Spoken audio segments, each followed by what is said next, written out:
Hello, bienvenue dans cette vidéo. Nous allons voir comment s'est comporté le Bitcoin ces derniers jours, mais c'est une vidéo pédagogique qui va vous montrer comment utiliser de bons indicateurs tels que ceci.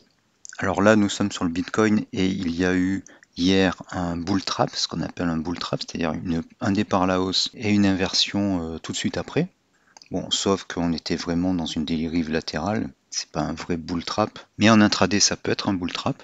Ça peut arriver sur n'importe quel actif, ça peut être du forex, des actions, et nous allons voir dans cette vidéo comment éviter de se faire avoir par un bull trap.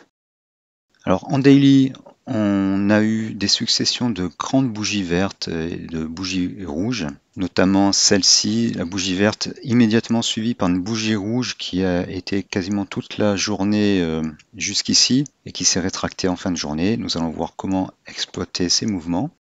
En daily, nous sommes dans une dérive latérale, mais on est sur notre troisième indicateur le plus bas en négatif. Et même si on commence à passer en safe zone, on est tellement bas que le mouvement aussi a à peine à s'installer. En daily d'ailleurs, on est toujours en sell zone. Ce qui nous sauve, ce qui fait que le mouvement n'est pas trop baissier, c'est que on est positif. Donc on est encore dans une tendance baissière et on essaie de repasser au-dessus. On essaie de repasser en tendance haussière. Alors ça c'était en daily, vous voyez, il y a des mouvements, ça semble un peu erratique, mais si on passe sur du 15 minutes, ça devient tout de suite plus clair. Donc là on retrouve notre bougie verte haussière, notre bougie rouge, donc ça c'était pendant la journée, et en fin de journée, avant la fin de la journée, les cours ont remonté, ce qui a fait qu'on a eu un corps très petit et une longue mèche. Mais si ça avait été un peu décalé, on aurait eu une grande bougie rouge. Alors, pour la hausse, la partie bougie rouge, on a eu nos deux safe zones positives. Donc deux beaux mouvements, totalisant environ 5%. Ensuite, on a eu le momentum qui s'est fatigué, une dérive latérale. Et le troisième indicateur a montré une première safe zone, une première sell zone, pardon, qui s'est prolongée jusqu'ici. Donc on a eu un moment où le momentum a ralenti. Il y a toujours un peu d'inertie sur les cours. Donc c'était cette partie-là. Et puis quand le momentum baissier, donc symbolisé par cette partie rouge vif, est apparu, on a eu notre grosse bougie verte et des cours qui ont dégringolé avec une grande cohérence baissière. Donc ici, c'est tous ces indicateurs qui ont la même forme et qui sont baissiers, avec un passage négatif pour les deux premiers. Ensuite, on a eu l'effet inverse. Le momentum s'est épuisé, on l'a vu sur nos indicateurs, et notre troisième indicateur s'est inversé, il est repassé en safe zone et a commencé à monter, sauf qu'il était très bas, il était à moins 0,3. Donc il a fallu du temps, et ça s'est finalement inversé pour devenir haussier, et on a eu à nouveau le même schéma, et une nouvelle inversion juste avant la baisse, et là on est ici. Donc si on passe en 5 minutes, eh bien, les signaux arrivent un peu plus tôt. Voilà, avec plus de bruit bien sûr, ces safe zones qui apparaissent là. Mais on a quand même notre plongée et le changement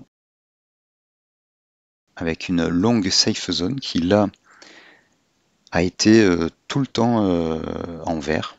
Il n'y a pas eu d'interruption comme ici.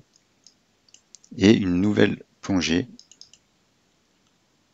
Et globalement, les signaux étaient assez valides. Voilà ce qu'on peut constater en intraday. Alors ces patterns sont toujours les mêmes, hein, plus ou moins rapides. Là par exemple, ça a été la chute a été très rapide. C'est pas toujours le cas. On avait le même pattern ici, c'était plus progressif. On a une belle safe zone, puis une sell zone, bien claire. Pour entrer, eh bien, on se base sur les vagues de dos. Hein. Donc là, ici, on a des vagues de dos baissières.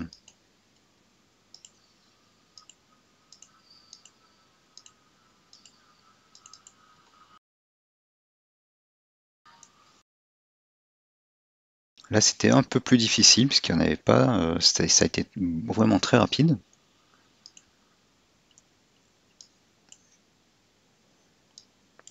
Il fallait passer en 5 minutes pour les voir. Et encore.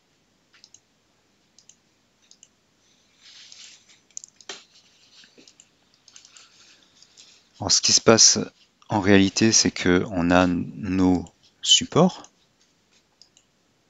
qui sont cassés.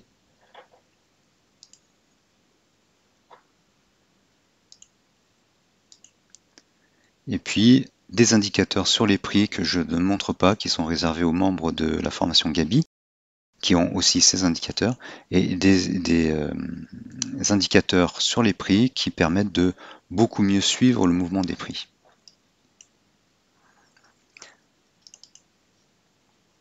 Voilà, donc on reste toujours en tendance baissière, mais on lutte pour passer en haussier. Et je pense qu'il n'y a pas de nouvelles bad news qui pourraient faire plonger les prix. Là, on est quand même en bonne voie pour reprendre le chemin de la hausse. On a un petit triangle là.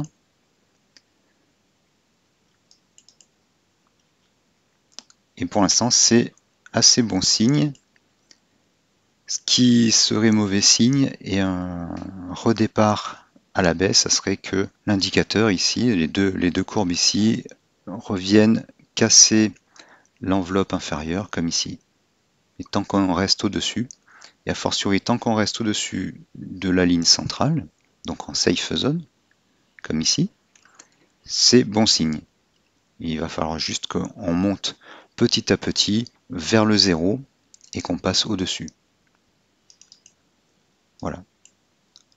Cependant, faites attention, on est toujours en weekly, en tendance baissière. Voilà, donc si vous voulez utiliser ces indicateurs, les indicateurs inférieurs plus les indicateurs supérieurs que je ne montre pas ici sur ces graphiques, eh bien vous pouvez vous inscrire à la formation Gabi. Le lien est dans la description de cette vidéo. Vous bénéficierez de ces indicateurs sur TradingView, sur ProRealTime et avec en plus des screeners si les actions vous intéressent. Avec le screener, vous pouvez détecter toutes les actions qui sont en hausse, mais aussi les crypto-monnaies, sauf que ça s'applique sur ProRealTime et ProRealTime n'a pas autant de crypto-monnaies que Binance par exemple. Voilà, donc n'oubliez pas de cliquer sur le petit pouce, vous abonner à la chaîne et cliquer sur la cloche pour être notifié quand il y a une nouvelle vidéo, pour ne pas la rater. Et puis si vous avez envie, laissez un petit commentaire. Merci beaucoup et à bientôt.